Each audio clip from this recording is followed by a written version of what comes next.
국내에서 QM6는 인기가 높은 차량이죠. 2016년도에 처음 출시가 되었는데 17, 18, 19, 20, 21, 22 무려 7년이나 되었는데 현재도 산타페와 경쟁할 정도로 상품성이 높다고 해야 될지 아니면 마니아의 충성도가 높다고 해야 될지 신차가 쏟아지는 가운데 오래된 QM6는 국내에서 관심이 높다고 해야겠죠.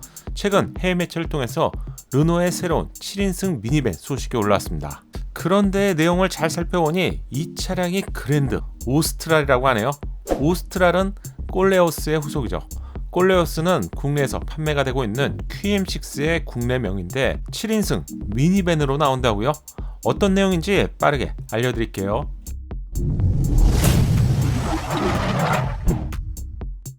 안녕하세요, 연목구름입니다. 르노 꼴레오스가 QM6이고요. 꼴레오스의 후속이 결국 QM6의 후속인데 그랜드 오스트랄은 5인승 오스트랄보다 좀 더 큰 3열을 갖춘 7인승 오스트랄이죠. 여기까지는 공식 발표 내용을 통해서 확인된 내용이고요. 최근 해외 매체를 통해서 르노의 7인승 미니밴 소식이 올라왔는데 르노는 에스파스와 같은 작은 사이즈의 미니밴을 출시하고 있습니다. 미니밴 영역의 인기가 SUV로 대체가 되면서 에스파스의 후속 모델은 중단이 된다고 르노가 언급했죠. 현재 모델이 에스파스 5인데 후속은 에스파스 6가 되겠죠. 오스트랄보다 큰 사이즈의 7인승 그랜드 오스트랄이 에스파스 후속 모델을 연결하면서 7인승 SUV로 출시가 될 것 같다는 해외 매체의 보도가 있었습니다. 이건 잘 생각해보면 어쩌면 당연한 것 같은데 예를 들어 볼게요. 최근 기아는 EV9 테스트 차량을 이례적으로 공개했어요. 기아 EV9은 대형 전기 SUV라고 하지만 외관을 보면 SUV보다는 카니발에 좀 더 가까운 모습이죠. 즉 SUV의 장점과 MPV의 장점을 모두 취할 수 있는 것이 바로 전기차인데요. 전기차는 엔진룸에 있었던 커다란 엔진이 사라졌죠. 작은 모터로 변경이 되면서 내연기관처럼 커다란 엔진 자체가 필요 없게 되었고 엔진룸 사이즈는 당연히 줄어들었습니다. 이러한 공간은 넓은 실내를 만들 수 있게 되었죠.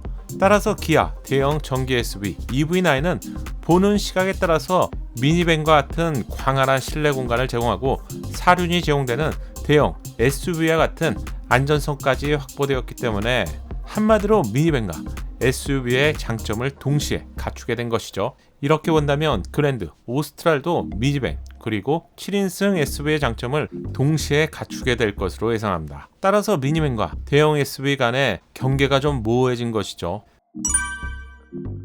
그랜드 오스트랄의 지원도 처음으로 확인되었는데요.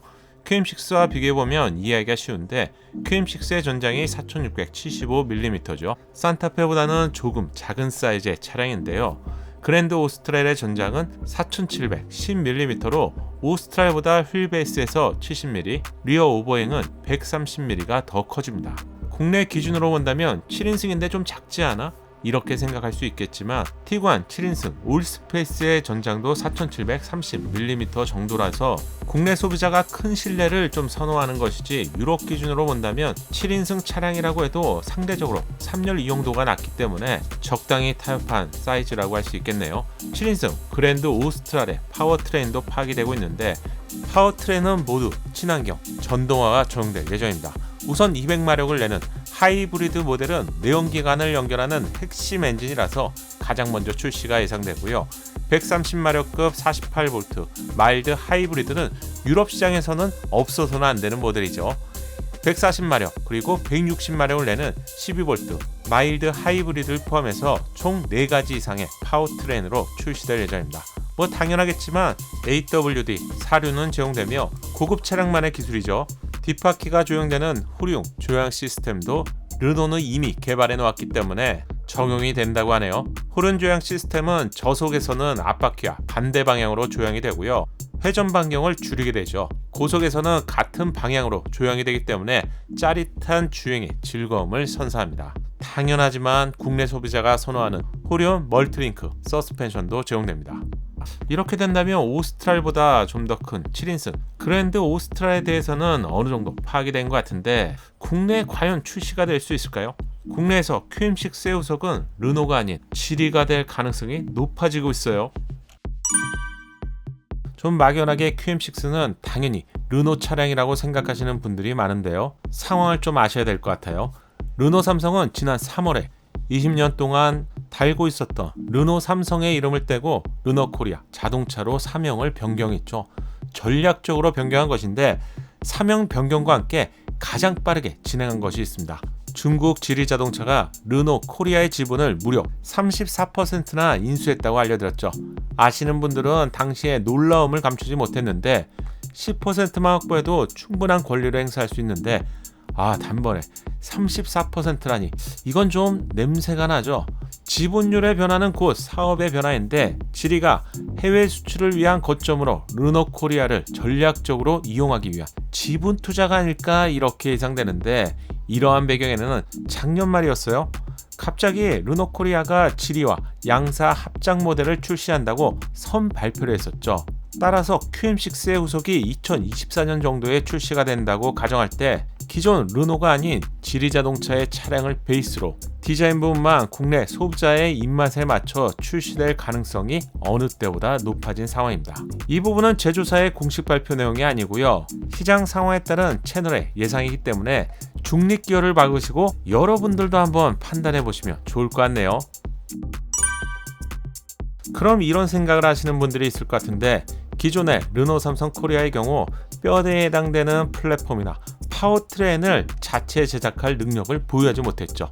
당연히 앞으로도 그럴 것 같은데 르노 차량의 어셈블리, 즉 조립과 국내에서 판매할 차량의 내부 편의사항 등의 역할을 담당하고 있었습니다. 이 역할이 갑자기 변경될 가능성은 극히 낮고요. 그럼 지리의 역할이 궁금해지는데 지리 자동차는 스웨덴 R&D 센터를 통해서 CMA 플랫폼 개발과 하이브리드 엔진을 제공하게 되겠죠.